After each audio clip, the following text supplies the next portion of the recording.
सीमापुरी में दो बदमाशों ने युवक का गला दबाकर मोबाइल लूटकर हुए फरार। पुलिस ने केस दर्ज कर जांच की शुरू।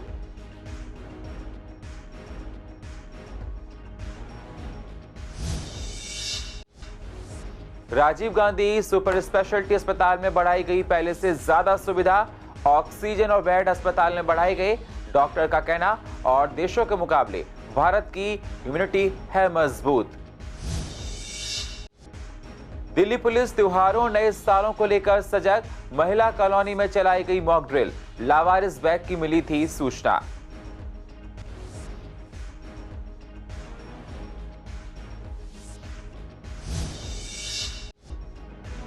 पूर्वी दिल्ली में रैन बसेरों में कम पड़ रही है जगह।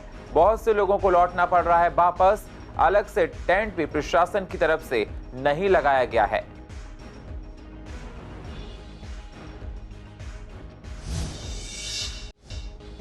और करकटुमा में टूटी सड़क से लोगों को होती हैं आने जाने में परेशानियां। शिकायतों के बाद भी प्रशासन नहीं देता कोई ध्यान।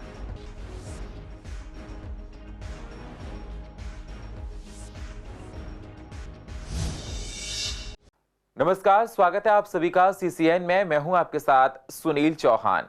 अब करते हैं पूर्व दिल्ली की शुरुआत आज की महत्वपूर्ण खबरों के साथ। शादरा डिस्ट्रिक्ट के सीमापुरी में दो बदमाशों ने युवक की गला दबाकर मोबाइल लूट लिया और मौके से फरार हो गए। पुलिस ने केस दर्ज कर आगे की जांच शुरू कर दी है। पीड़ित मोहम्मद आदिल रविवार की रात को सीमापुरी गया था। किसी काम से वहां से साहिबाबाद की ओर जा रहा था, तभी बदमाशों ने वारदात को अंजाम दिया। पीड़िता का कहना है कि नुकीली चीज भी उन्होंने कमर पर लगाई थी, जिस वजह से वह मेरे से फोन लूट कर ले गए। फिलहाल पुलिस ने केस दर्ज कर लिया है और जांच शुरू कर दी है। पास में लगे सीसीटीवी फुटेज भी खंगाले जा रहे हैं। कोरोना का प्रकोप चाइना में बढ़ता जा रहा है, जिसे देखते हुए भारत अलर्ट मोड पर दिखाई दे रहा है और भारत में कोरोना को लेकर अभी से तैयारियां शुरू कर दी गई हैं। दिल्ली में भी कोरोना को लेकर दिल्ली सरकार ने अलर्ट जारी कर रखा है। दिल्ली के अस्पतालों में सुविधा पहले के मुकाबले और बढ़ा दी गई है। हमने राजीव गांधी सुपर स्पेशलिटी अस्पताल के ऑक्सीजन का जायजा लिया तो डॉक्टर्स ने बताया कि अस्पताल में कोरोना का डेल्टा वेरिएंट के दौरान ऑक्सीजन की जो शॉर्टेज हुई थी वो अब नहीं होगी। पहले के मुकाबले ऑक्सीजन की संख्या डबल कर दी गई है। वहीं बेडों की भी संख्या बढ़ा दी गई है। सभी बेड ऑक्सीजन बेड बढ़ा दिए गए हैं और वहीं ऑक्सीजन की मात्रा में काफी बढ़ोतरी की गई है। कोरोना के प्रकोप को लेकर डॉक्टर्स का कहना है कि भारत में लोगों की इम्यूनिटी और देश के मुकाबले काफी ज्यादा है, अच्छी है। उम्मीद की जा सकती है कि यहाँ इतना भयानक कोरोना नहीं हो पाएगा। एक बार फिर से कोरोना का खतरा मंडराने लगा है, जिसे देखकर सरकार पूरी तरीके से तैयारी कर रही है। इस टाइम मैं मौजूद हूँ राजीव गांधी हॉस्पिटल में।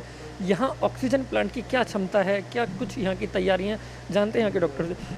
सर, हमारे पास 2 टैंक हैं LMO के 20 KL approximately 23 metric ton storage and supply की व्यवस्था अवेलेबल है। उसके साथ साथ हमारे पास 5 PSA प्लांट हैं 3500 LPM की।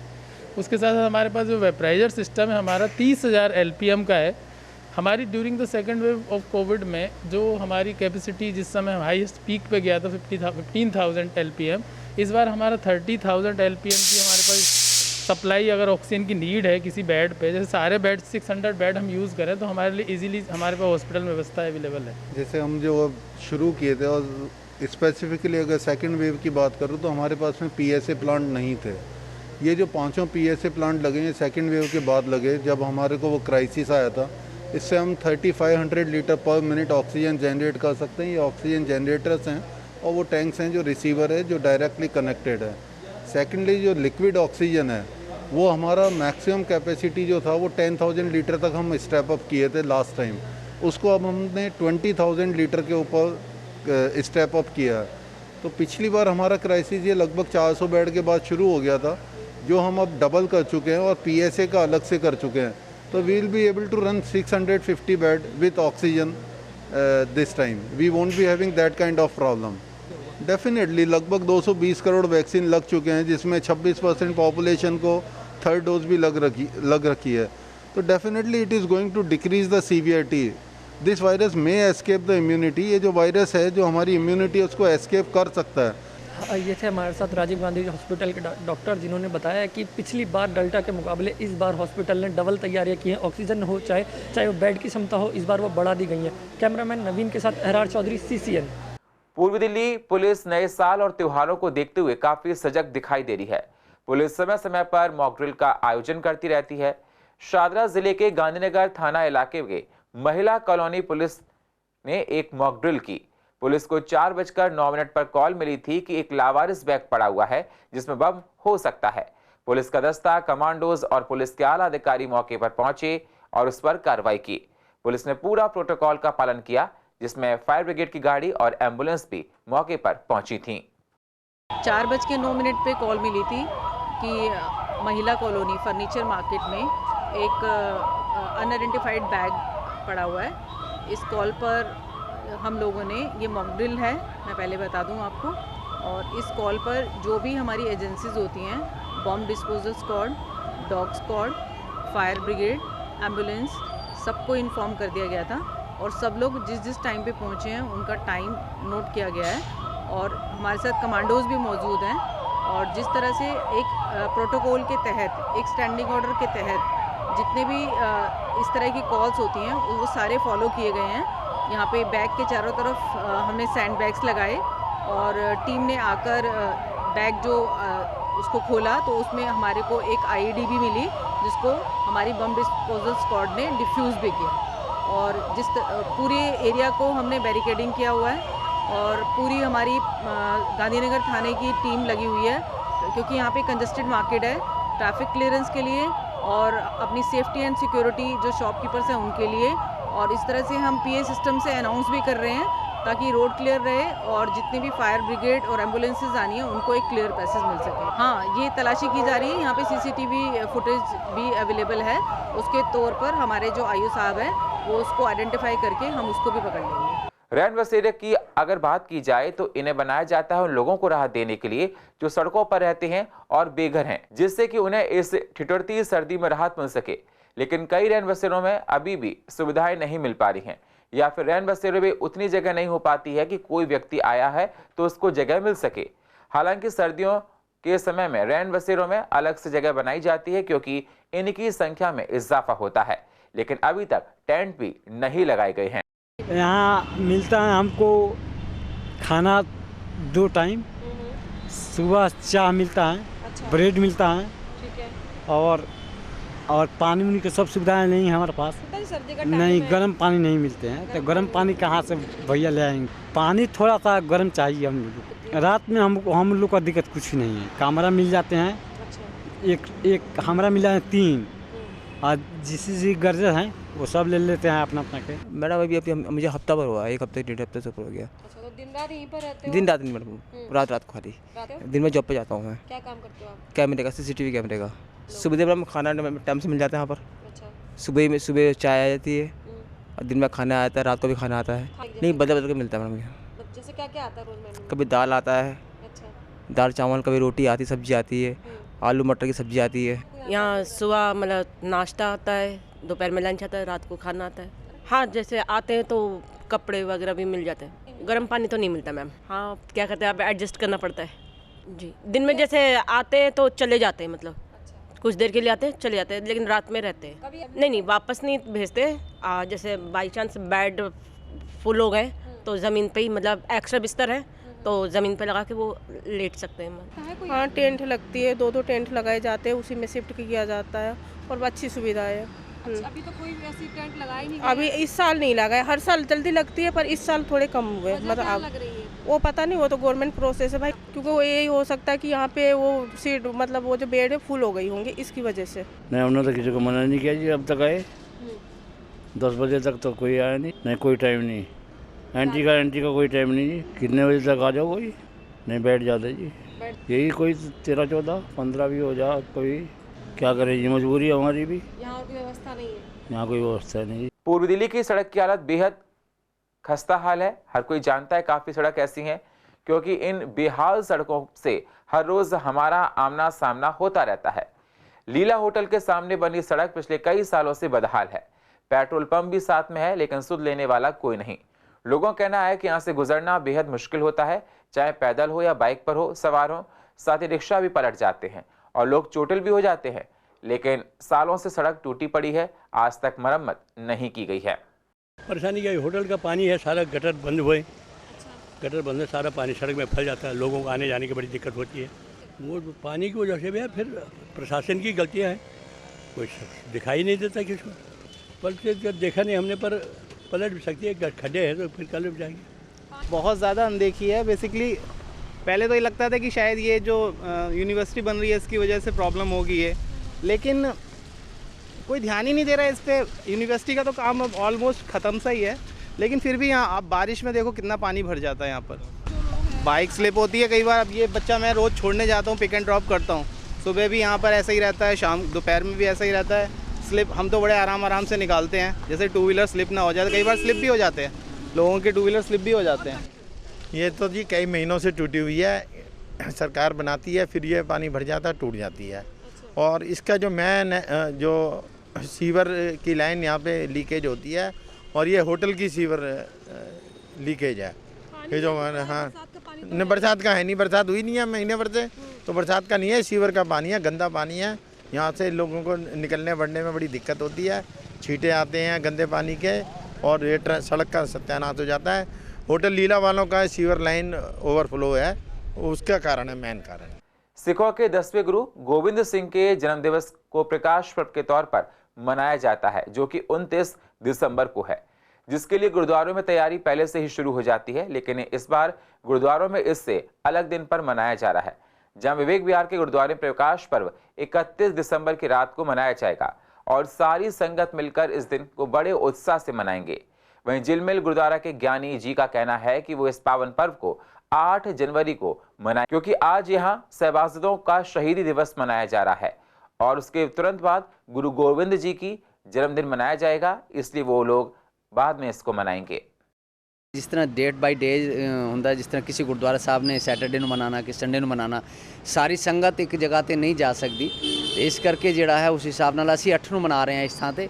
बाकी दिल्ली कमेटी ਵੱਲੋਂ 29 ਨੂੰ ही मनाया जा रहा ਕੱਲ ਨੂੰ। ਅੱਜ ਅਸੀਂ ਇੱਥੇ ਸ਼ਹੀਦੀ ਦਿਹਾੜਾ ਮਨਾ ਰਹੇ ਹਾਂ, ਰਾਤੀ ਸਾਡਾ ਦੀਵਾਨ ਹੈ ਇੱਥੇ। ਅੱਜ ਹੈ ਸਾਡਾ ਜਿਹੜਾ ਸ਼ਹੀਦੀ ਸप्ताह 21 ਤਰੀਕ ਤੋਂ 28 ਤਰੀਕ ਤੱਕ ਹੁੰਦਾ ਹੈ।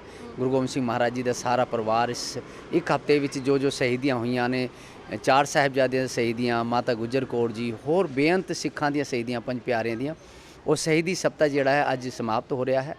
देखिए, गुरु गोविंद सिंह का जो जन्मदिन है, प्रकाश उत्सव 29 दिसंबर का है, जो आया हुआ मनाया जाए, तो 29 दिसंबर को मनाया जाएगा। लेकिन वक्त अलग अलग गुरुद्वारे के अंदर अलग अलग अपने डेट से मनाएंगे। वो कोई पहली मतलब जो है 30 तारीख 29 तारीख को मना रहा है सेम डे, और कोई 30 तारीख या आगे पीछे कर लेते हैं अपने टाइम अनुसार या दिन डे वाइज।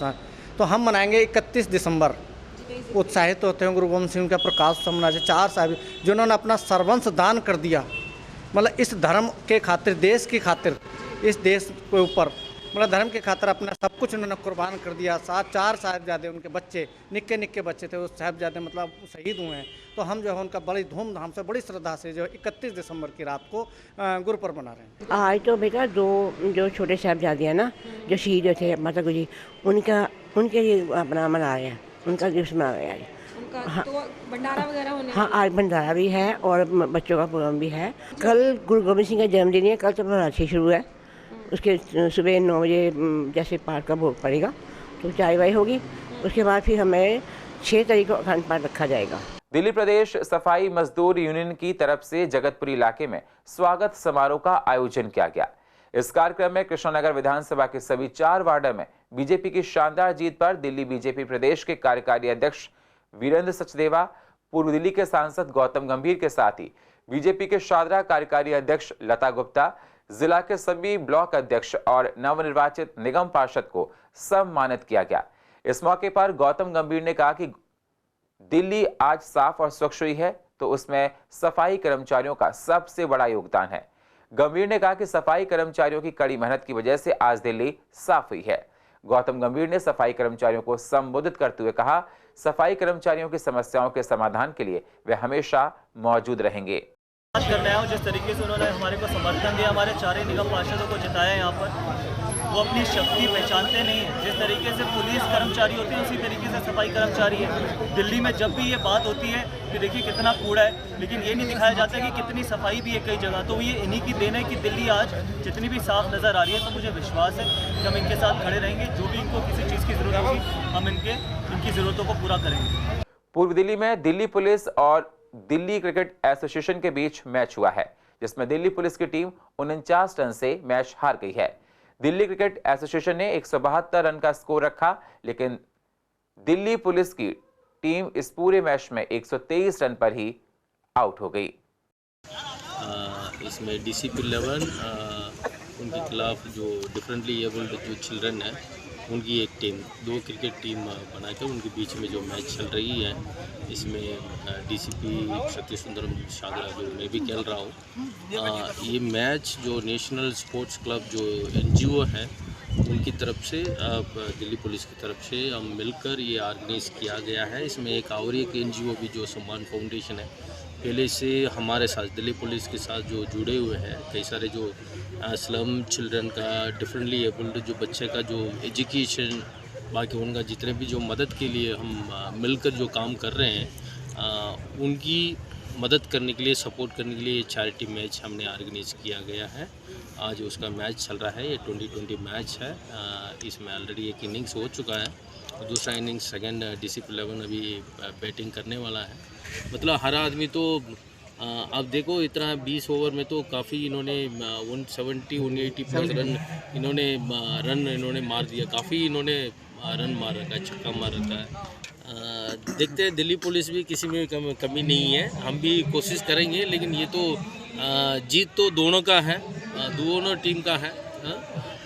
हम जीतेंगे भी या वो जीतेंगे भी, वो जीत तो जो खेल का जीत है, जो एबिलिटी है उसका जीत है। इसमें ट्रॉफी है, विनर का, रनर अप का, man of the match series का भी ट्रॉफी है, हर पार्टिसिपेंट का भी ट्रॉफी है। इसके बाद जैसे हो जाएगा, इसमें जो 1 लाख का जो मनी जो चैरिटी के थ्रू जो कलेक्ट हुआ है, उसको हम सम्मान फाउंडेशन को हम डोनेट करेंगे।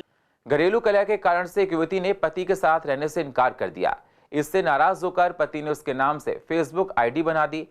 इस पर उसने पत्नी के अश्लील फोटो डाल दिए।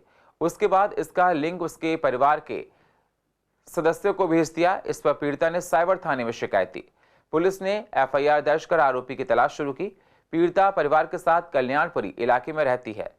2022 जुलाई में उसकी शादी शाहजहाँपुर उत्तर प्रदेश निवासी युवक से हुई थी। शादी के कुछ दिनों बाद ही पति पत्नी के बीच अनबन हुई। पीड़िता नाराज होकर वापस दिल्ली अपने घर आ गई। पीड़िता ने पति के साथ रहने से मना कर दिया। इस बात पर आरोपित ने परिवार को देख लेने की धमकी दी। पुलिस अभी तक आरोपी को नहीं पकड़ पाई है। जगह जगह छापेमारी हो रही है। और पूर्व दिल्ली की अधिक जानकारी के लिए आप YouTube पर जाकर CCN लाइव को सब्सक्राइब करें और फ्रेश अपडेट लेते रहें। और फिलहाल पूर्व दिल्ली खास में इतना ही। बाकी खबरों के लिए आप बने रहिए CCN के साथ। तब तक के लिए नमस्कार।